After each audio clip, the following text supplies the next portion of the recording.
Hey, Wendy Zukerman here. Our new season will be kicking off in just 2 weeks. That's right, set the calendar. Just getting some finishing touches on it. But today we have something very special. So for the last month, we've been replaying our greatest hits episodes that you guys voted for. And we've gone through the drugs category, the wellness category. But today is a very special day because we are announcing which episode was voted the best Science Versus episode of all time. And with me here is our editor, Blythe Terrell. Hi, Blythe. Hey, Wendy.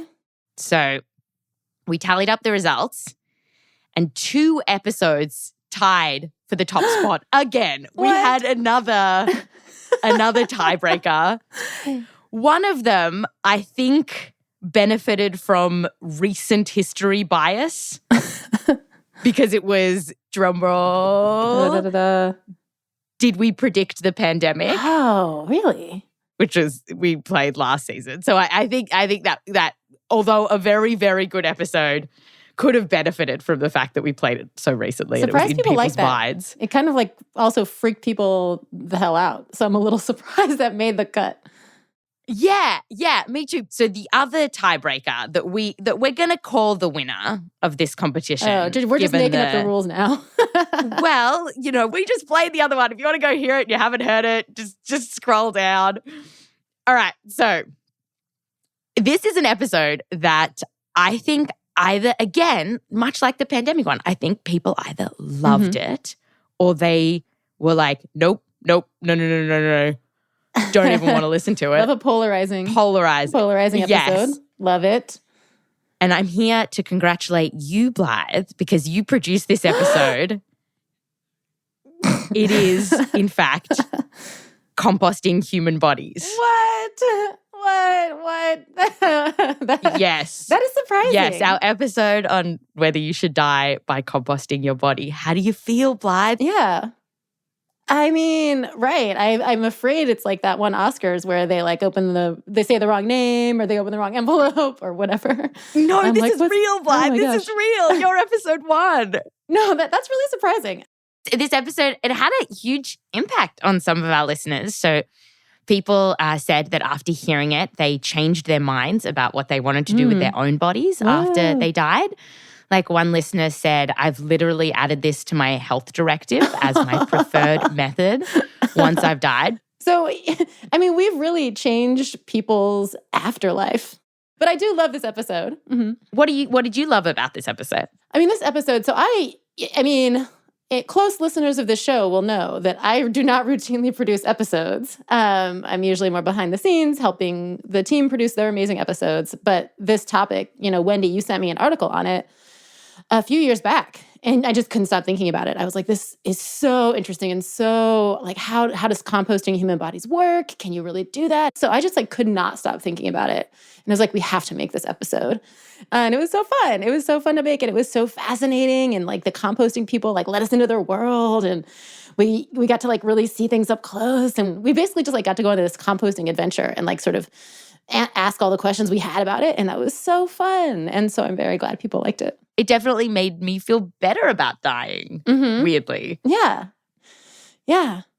I think this is a real reframe, a real glow up for getting. It's a real glow up of death. Yes. That's right. And I love that. So let's jump in. Yeah, let's play it. Let's do it.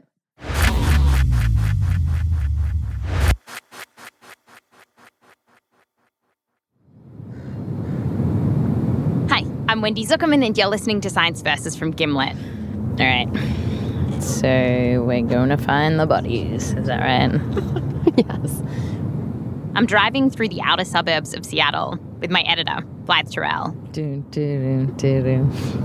Blythe's been working on Science Versus for about 5 years.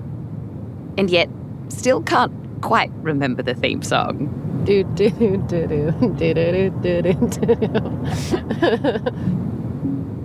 Where we're driving, there's boarded up houses and wire fences. I guess it's 1 degree off a spooky suburb, I think. If just one ghost walked past, I'd be like, this is scary. Yeah, I think that checks out. And this suburb, with its almost haunted houses, gave way to an industrial park, which is where we're headed, to look for one very specific warehouse. Where is it? Then the destination is on your right.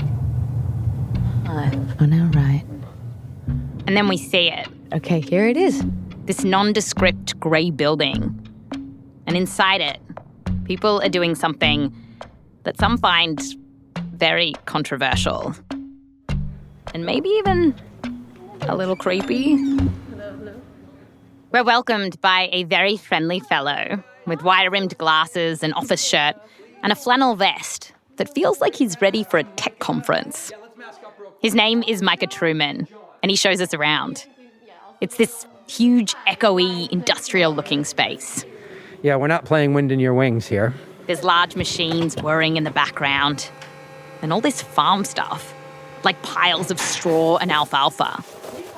And they are going to go inside these containers that we see, which are about the size of a big fridge lying on its side. Yeah, the vessels are here. So what is it made of? It's made of a polycarbonate. It's a polycarbonate that is both incredibly insulating and incredibly strong. There's a rack of these vessels behind us, stacked 3 high and about a dozen across. So picture a warehouse just full of these vessels. Oh, wow. And what's inside these vessels isn't just stuff like straw and alfalfa. For what's happening here to work, we're going to need one very key ingredient. Your body would rest up to about here. Oh. That's right. Your body.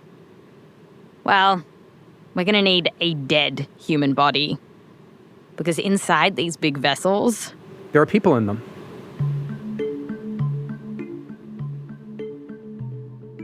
What's happening here? They're composting human bodies. You know, like that thing that people do with leftover scraps at dinner. But this time, they're doing it with us. Turning bodies into soil. And this whole process, it takes only a couple of months to get a full human body into tiny flecks of dirt. At this human composting facility, all of this was super intriguing. Like Micah showed me this spot on a composting vessel. It was a vent on the top of the box, about the size of my fist. And he gave me a simple suggestion. You put your hand here. Oh, it's hot. This is the body transforming into soil. And it's magic. It's an absolute miracle. It's crazy. What when you feel that heat, what are you thinking about? Oh my gosh, safe journey to you. It's like I think of it like you're transforming into a new thing, almost butterfly-esque. I'm like, go. Go make your transformation. So this is what we're digging into today. Human composting. Why are we doing this? What exactly is going on in that hot vessel? And what happens when cold, hard science collides with our very complex feelings around death? When they walk out with the compost, what is it? Is it still, to you, a human remains? It's completely different. It's not a person. It's not at all. Composting humans is coming up just after the break.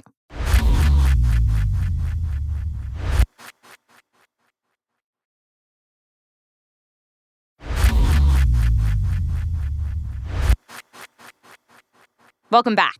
Today, we're sticking our science versus shovels into this wild idea: human composting. And the reason that this is kicking off now is because it's part of this big push for us to deal with our dead in ways that are better for the environment and better for all of us. It's sometimes called the Green Death Movement. And we got to talking about all this with Brie Smith. Hello. How loud do you talk? I talk this loud. Talk. Who's worked in the funeral industry for more than a decade. I do feel like you're quite measured. I think that's a trick of the trade, is to be even-keeled. But Brie has been around dead bodies her whole life. Her mum was a makeup artist who was sometimes called to do prep for funerals. So she'd go down to the local morgue and put makeup on the dead. And little Brie would tag along, see what Mum was up to. Their hairs, and I remember her curling old lady hair. I just have distinct memories of her with little tiny curling irons, and I just saw her take them from looking dead to looking a lot less dead, and it was so beautiful. Brie grew up to be a funeral director, which meant she was now dealing with dead bodies all day, every day at work.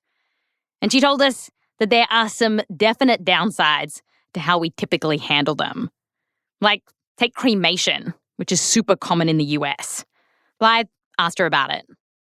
How many people do you think you've cremated? Thousands, probably. At least over 1,000, yeah. I really don't like cremation. I would do anything to any of my loved ones besides that. One of the reasons that Brie doesn't like it is because cremation isn't good for the planet. When we burn bodies, the carbon inside us goes up into the air. It's estimated that in the US, cremation emits about 1 billion pounds of CO2 each year. Metals in our body, like mercury tooth fillings, they also go up in smoke. Sometimes I would be cremating and black smoke would start coming out of the fluke. So I felt very uncomfortable.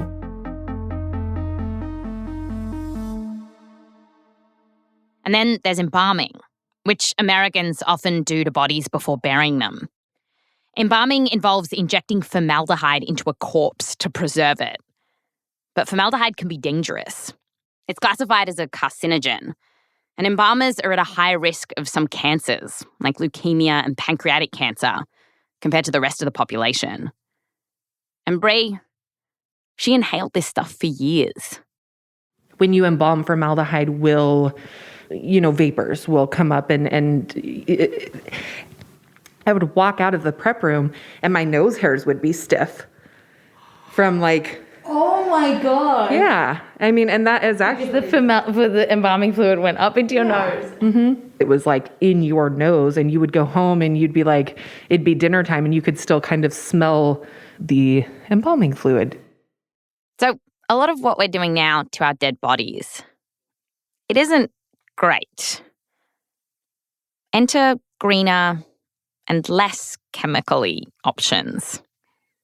Because you see, more and more people are wanting things like a natural burial, which is where you get buried often in a graveyard, but without chemicals, which is something that's always been common in some cultures. And it is a good idea, particularly if you're worried about the environment. But what makes people excited about human composting is that instead of taking perhaps years for a body to decompose, this could be done in just a few months. And then you could take that soil, which is full of nutrients from our body, and use it wherever you like, to grow a garden or restore degraded land. When Brie started really thinking about human composting, she was excited. And she ended up joining Micah's team, who we met at the start of the show. Every little bit of scientist inside of me was enthralled with that entire process, trying to figure out how. This takes us to our next question. How does it happen? How do you turn a stiff into soil in just a couple of months? Well, the brains behind this whole human composting push is Katrina Spade. So Blythe and I met Katrina at a park in Seattle, where we found out the details of how we are composting humans. Hello. We found a cozy little spot to sit in. Is that a dead rat animal? And got to chatting. So, about a decade ago, Katrina, who's trained as an architect, started thinking about what she's going to do with her body when she eventually dies. And she started looking into those options of burial and cremation and was like, this stuff hasn't changed in 100 years. Why? Is this the best we can do? And she keeps thinking about it and talking to her friends about it, including one mate who was into composting. And she asked me if I'd heard of the fact that farmers compost whole cows. And I will say that it was kind of like a light bulb, because if you can compost a cow, you can probably compost a human being. Yeah, some farmers compost animals like pigs, cows, and chickens. This happens for a few reasons, like sometimes if the animal is sick and can't be eaten. And this was Katrina's jumping off point. She was like, if we know that we can do this for farm animals, how do we do it for human animals? Katrina starts reading into it, and she finds out that the science of all this is actually pretty fun. So to start with, the real heroes of composting are microbes. The microbes come from the air, and they're on us right now as we speak, and they're on the dead people. I talked to Micah Truman about this too. It's gorgeous, right? And so these microbes kick in and they begin the transformation process. They love heat and moisture and oxygen. These teeny tiny microbes, mostly bacteria, but also other stuff like fungi, basically get unleashed after we die, oozing out chemicals that break down organic stuff, like a dead cow or a corpse. Then what comes out the other side is soil. But to do their jobs, microbes need just the right environment. Like what Micah said, they love heat, moisture, and oxygen. That oxygen encourages the right kind of microbes to thrive so that you really get the compost going. What we also are going to need here is the right balance of carbon and nitrogen. Humans, horses, and pigs, well, we're all nitrogen rich. So to get a good compost, you need to add stuff with a bunch of carbon in it. Think wood chips, alfalfa, or straw. So Katrina's reading all this, and she's like, we could totally do this with people. There was no question if we could make a human body compost, right? There's no question. I'm not kidding when I say if you can compost a cow, you can compost a human. But now, Katrina had to figure out exactly how she was going to make this work in people. Because when farmers compost a bunch of, say, chickens, they can just pile them on top of each other with some wood chips or whatnot. And at first, Katrina was like, maybe we could do something like that. Well, early on, I had a vision in architecture school for a large collective core composter. It was a big building in which all the bodies would go together. But Katrina thought about it a touch more and was like, well, humans are sentimental creatures. We like to respect our dead. If you're saying, like, we're going to make a giant building where you put all the bodies together, it starts to sound kind of scary. That's gross. No. But if you're like, when you die, you will be laid to rest in this one vessel. Consider it a hotel for the dead. It's just for you. And your body will stay there for about 30 days with us, and then you'll be soil. That's a much better pitch. Katrina decided to try it out. She joined forces with a team of nerds at Washington State University to help her iron out the details. And together, they concocted a mix of alfalfa, straw, and wood chips to tuck around people's bodies in individual vessels. And in 2018, they started a pilot study to test this all out in humans. So now, they just needed some humans willing to be guinea pigs for all this. The first people to boldly go into their hotel for the dead and be composted. And it turned out finding them wasn't too hard. Look at this lady. She was so great. Oh, can you describe what we're looking at? Yeah, this is a picture of Darby sitting in her living room in her wheelchair. On the side of the wheelchair is a bumper sticker that says, "War is the real enemy." And she's smiling very broadly.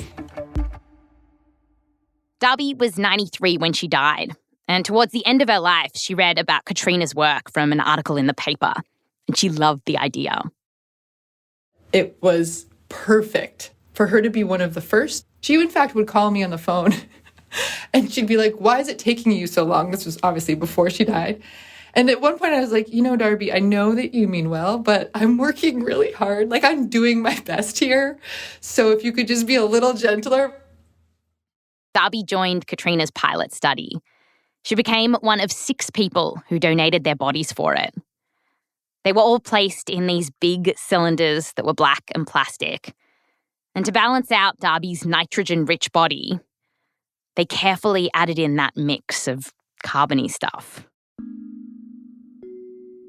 We had laid a bed of alfalfa, straw, and wood chips into this vessel, and then placed her body onto it with some, a couple of us adults, because a body can be hard to maneuver, and laid her on this bed. And then we covered her with more of the same. I think at that point we were using pitchforks, really farm-esque, and so covered her with more, and then finally covered her face, and that was it. And kind of, I know I did read a poem. Life should not be a journey to the grave with the intention of arriving safely in a pretty and well-preserved body, but rather to skid in broadside in a cloud of smoke, thoroughly used up, totally worn out, and loudly proclaiming, "Wow, what a ride."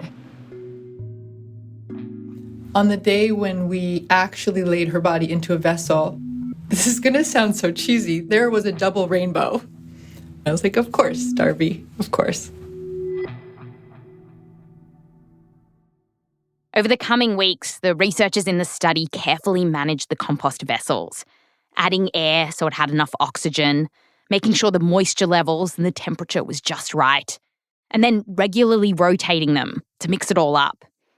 After over a month, Katrina came back to see Darby, and where there had been a body and a bunch of alfalfa, straw and wood chips, now there was mostly dirt. Katrina grabbed a handful. It just was a really nice way to complete her journey. But yeah, it was really powerful to see that it worked. It wasn't just soil in these bins. Even 7 weeks into the process, there were some large bone fragments. Our bones are tougher for microbes to break down than our fleshier, gooier bits. Katrina decided that in the future, she could break the bones down using a similar machine to what crematories use, and then return them to the vessel so that the microbes could have another go at them. Overall, Katrina was feeling pretty good about all this. Do you think that you were the first people to kind of intentionally compost a human body in this way? I think so. How does that feel? It's so satisfying. It feels amazing. Yeah, it's really kind of moving to me. So, everything seems to be going to plan. Except that somewhere in the midst of all this sciencing, Katrina ran into a bit of a snag. She got an email from a law professor telling her, I like what you're trying to do, but you should know it's totally illegal. Damn it. Unsurprisingly, states in the US have very strict rules about the things you can and can't do with a dead body. And at the time, you couldn't compost one. So, Katrina headed to the capital of Washington State to try to change that. And she brought along some props. A little baggie of cow compost. Like a party favor. Like a party favor. It was really cute. And then we would bring them to Olympia and then kind of walk the halls, and any legislator who wanted could have a little box of this stuff and take a look at it. And some would say thanks, but no thanks. And then some people would be like, can I smell it? And I'm like, of course you can smell it. It smells great, like soil. As a side note, that earthy smell is called geosmin. And rather wonderfully, it's made by some happy microbes that are in the compost pile, releasing little baby spores into the soil. That's what makes soil smell so nice. And so, just a few years ago, in 2019, Katrina watched as her own little baby, human composting, became legal in Washington. The day that the governor signed the bill, I had my kids in little suits. I was in a suit. My girlfriend was there with me. And we're standing, you get your official picture with the governor as he was signing the bill. And we're just grinning. The picture was all of us are just beaming. So that was kind of the pinnacle right there. And now when someone dies, they can be composted. And it's not just in Washington, but other states have started approving this too. It costs about as much or even less than getting cremated. You send your body in, they put you in a container, add things like alfalfa and straw, and away you go. And once it's done, your family will end up with all this soil. But as this has started to take off, a couple of concerns have come up.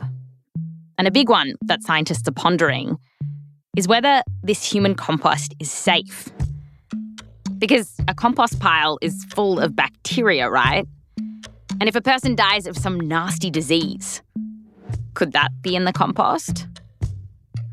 After the break, we follow the journey of more than 1 million composted chickens to find out.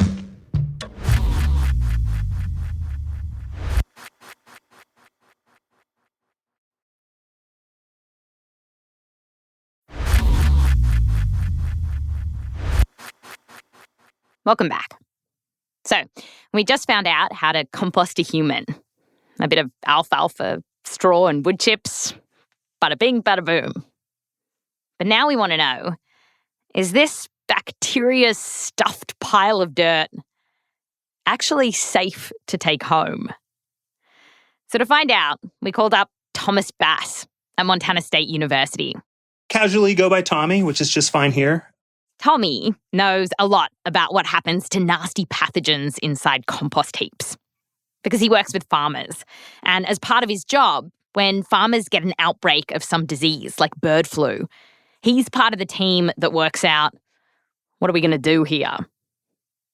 And kind of surprisingly, Tommy told us that a lot of the time, these farms are turning to composting their infected animals to deal with the outbreak. And that's because composting can actually kill pathogens. Like, Tommy told us about this huge chicken farm with over 1 million chickens. Bird flu broke out, and all the chickens were to be composted. And so how much compost would that make? A lot. We did windrows, which are long compost piles that are maybe 10 to 12 feet wide, 6 feet high, and hundreds of feet long. It was roughly the size of a football field. They laid the carbon-rich materials down, like wood chips, and then all those dead chickens went in the pile. Some of my colleagues call it a Twinkie or whatnot. You have then a mix of the potentially infected material. Oh, that's the cream? Yes. That's the cream of the Twinkie? The infected chicken? The filling, if you will. And what's pretty remarkable here is that this compost Twinkie is going to become a virus-killing machine. And here's a big reason why. When the microbes get to work, it can get hot in that compost pile. When those microorganisms start doing their work and metabolizing and ripping apart carbon bonds and whatnot. How hot does it get in a big carcass compost pile? Generally within a couple days, you'll see temperatures 130, 140, 150 degrees Fahrenheit. Wow, that is cool that is just the microbes hard at work. Yeah. One scientist told us that it got so hot in his compost pile that he actually cooked a roast dinner in there. Like, just for fun. He said it was delicious. But the point is that we have data that shows that when it gets hot enough over a certain period of time, lots of different dangerous pathogens struggle to survive. It destroys such a wide range of pathogens, foot and mouth disease, avian influenza, plenty of bacteria, salmonella. According to the USDA, if your compost pile is around 130 degrees Fahrenheit, which is roughly 55 Celsius, and it stays that way for at least 3 days, your avian flu should be cock. And Katrina says that at her human composting facility, the vessels do get that hot.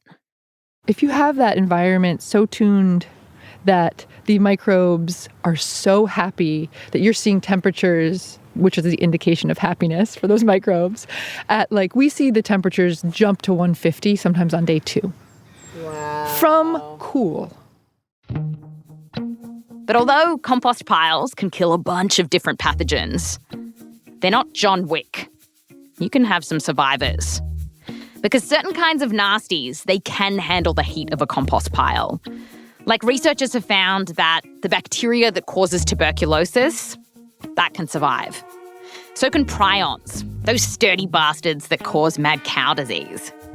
And because of this, the law in Washington and other states says that at places like Katrina's, they're not allowed to compost people who have died from particular diseases.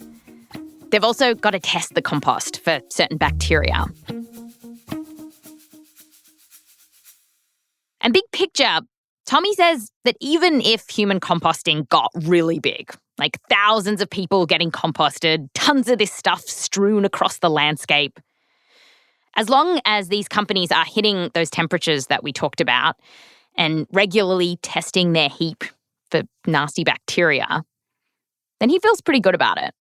So, we're not seeing, of all the millions of tons of agricultural and food waste, including whole animals, that has been composted, forever, there's not evidence that it's posing a significant risk. Right. So in that, football field sized compost that you helped build for that huge chicken farm, all that compost then would have been used somewhere, right? And did that start an outbreak of avian flu? Right, it did not.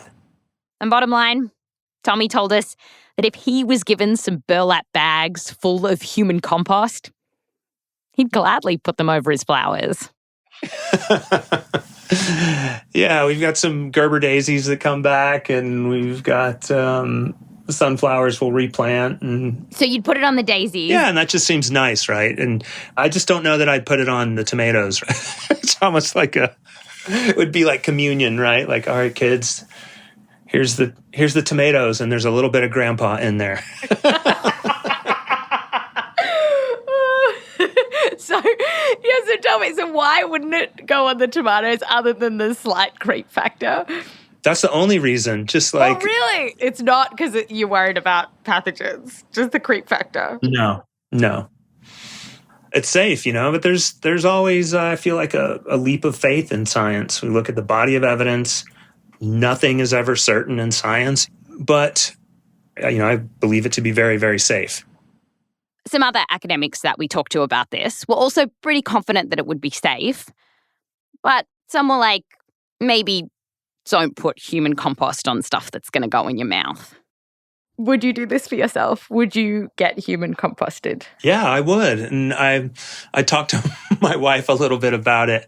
All of our carbon can be sequestered back into the earth, and all of our proteins and nitrogen and nutrients, calcium and phosphorus are valuable to healthy soils. And to me, it's a nicer idea than a super expensive velvety coffin in a cemetery. One of the most expensive pieces of furniture anybody will ever buy to be put in a vault 6 feet under. We don't know if human composting is the most environmentally friendly way to deal with our dead. It's just so new. But we do know that by putting our carbon in the earth, we're not pumping it into the atmosphere like we do with cremation. After all of this, Blythe and I just really wanted to know what this compost looked like, smelled like. So while we were at the composting place that Micah runs, we asked if we could see it. And he said yes. Yeah, why don't we open it, just you can take a sniff of what we have. Okay. Micah and the team pulled out a blue container about the size of those big blue recycling bins. And inside it is a human. Well, it was a human just a few weeks ago. Now it's compost. It came from a person whose family had agreed that it could be shown this way. Got it? So just slowly pulling out one of the vessels. Oh, wow. Is it? This is it. Isn't it beautiful? It is amazing. So How about the smell? Like the forest after a rain. And it's like this very beautiful, like sort of auburn color almost. Like a really rich brown with, sort of flecks of different colors in it, like sort of darker chips and lighter chips. Yeah, I mean, it looks really... I keep thinking of the word healthy, which feels really weird because we're sort of speaking of somebody who's passed, but Can I touch it? Look at your face. Okay, so I'm touching it now. Wow, it's like nothing I've ever felt before. I'm a little overwhelmed. I just can't believe it that this was a human a month ago. It's just incredible. You can't stop running your fingers through it. Can't stop running my fingers through it. I know. I just want to keep putting my hands in it. So we felt this weird awe as we were putting our hands in this human compost. But this was just a stranger to us. And we wondered, how would you feel if it was your loved one and you were putting your hands through them? So Blythe and I asked Brie about it. I guess I have a really distinct memory. Brie told us about this woman who knew she was dying from cancer and wanted to be composted. After the process was all done, there were these big burlap bags of soil, and the woman's parents came to pick them up. And while the woman who died had wanted this for herself, her parents were clearly struggling with this whole idea. And when they came in, I could see the discomfort. I could really see the hesitation and the discomfort. Because when I saw that family come in and they saw these big bags of compost, I saw their wheels turning and them not being able to kind of take it in that moment. I decided to open a bag. I was like, I just think that this is going to be the way that we get through to them. And then the mother didn't even speak a word of English and walked over and just dug her hands in. And I saw the hesitation and the discomfort turn to her being comfortable and her really accepting it and them hugging and her hugging me. And it was just the swing of emotions was extraordinary.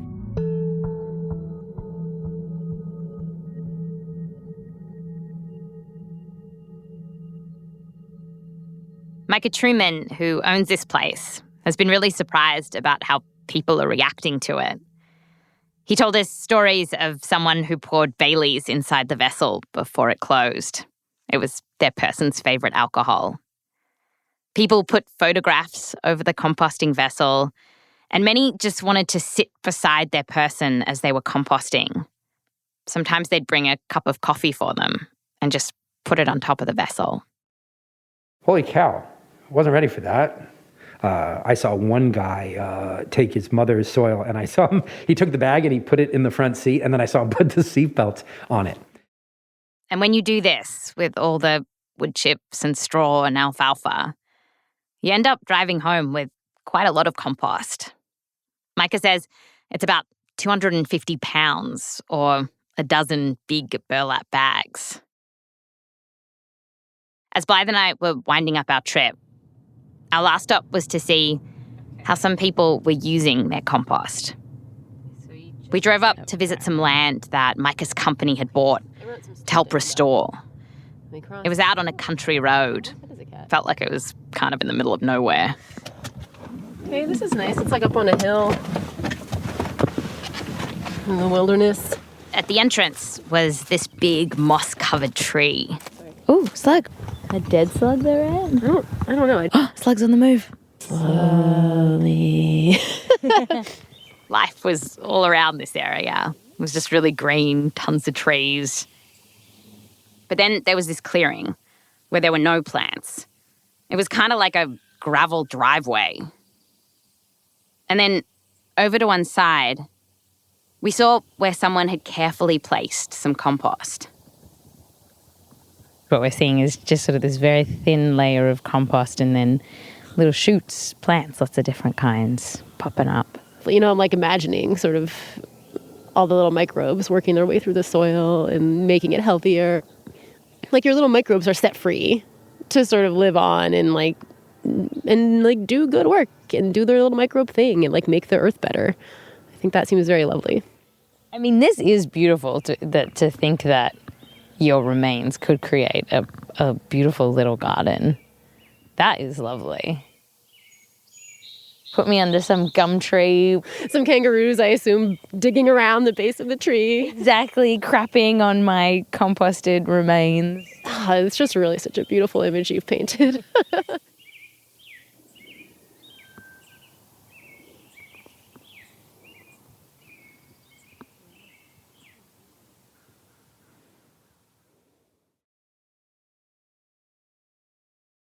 That's Science Versus.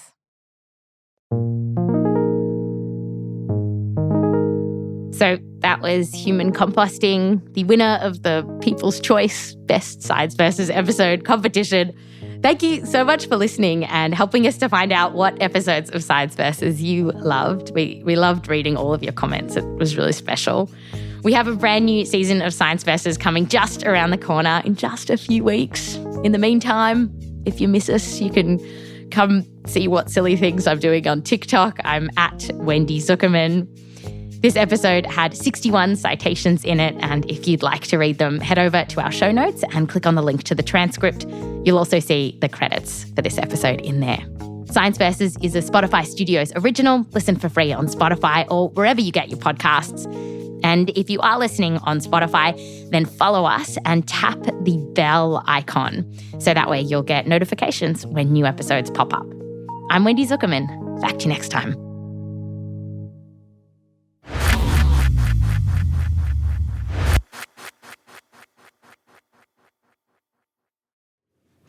Okay, hello. All right, we're just having a quick break, a quick banana. But I realized I didn't wash my hands. After you ran your hands through the compost, you didn't wash them yet? No, did you? I snuck some sanitizer, but I can still see some flecks. Yeah, I still have flecks too. Do you want to go back inside and wash your hands? No, it's all right.